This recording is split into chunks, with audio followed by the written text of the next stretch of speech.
नमस्कार दोस्तों, आइए बात करते हैं आज गवर्नमेंट के लिए हुए एक डिसीजन के बारे में, जिसमें उन्होंने सारी कोऑपरेटिव बैंक जो इंडिया की हैं उसे आरबीआई के अंडर में लाने की बात कही है।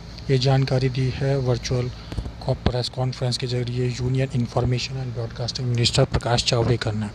उन्होंने कहा कि गवर्नमेंट ने यह कहा है कि 1482 अर्बन कोऑपरेटिव बैंक्स और 58 मल्टी स्टेट कोऑपरेटिव बैंक्स ये आरबीआई की सुपरवाइजरी पावर में आ जाएंगे। अभी प्रेसिडेंट से अप्रूवल चाहिए होगी इस ऑर्डिनेंस के लिए।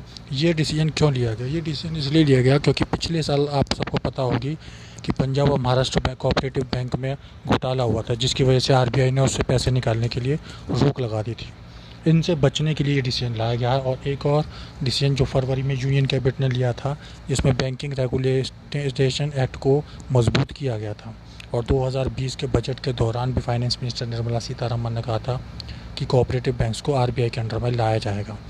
इन कोऑपरेटिव बैंक्स में जो कि 1500 से ज़्यादा हैं, इनमें 8 करोड़ 60 लाख डिपॉजिटर्स का पैसा जमा है, जो लगभग 4,84,000 करोड़ बैठता है।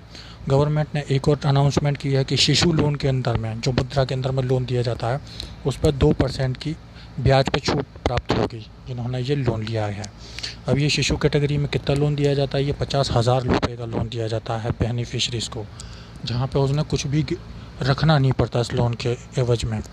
और यूनियन कैबिनेट ने एक और डिसीजन लिया है, जिसमें उन्होंने ये छूट जो है 2% की छूट दी है उन लोगों को जिनका आउटस्टैंडिंग 31 मार्च के 2020 के बाद तक खड़ा हुआ है, और ये 12 महीने तक रहेगा। मुद्रा लोन योजना में 10 लाख रुपए तक का लोन दिया जाता है नॉन कॉरपोरेट लोगों को, नॉन फार्म, स्मॉल या माइक्रो एंटरप्राइजेज़ को।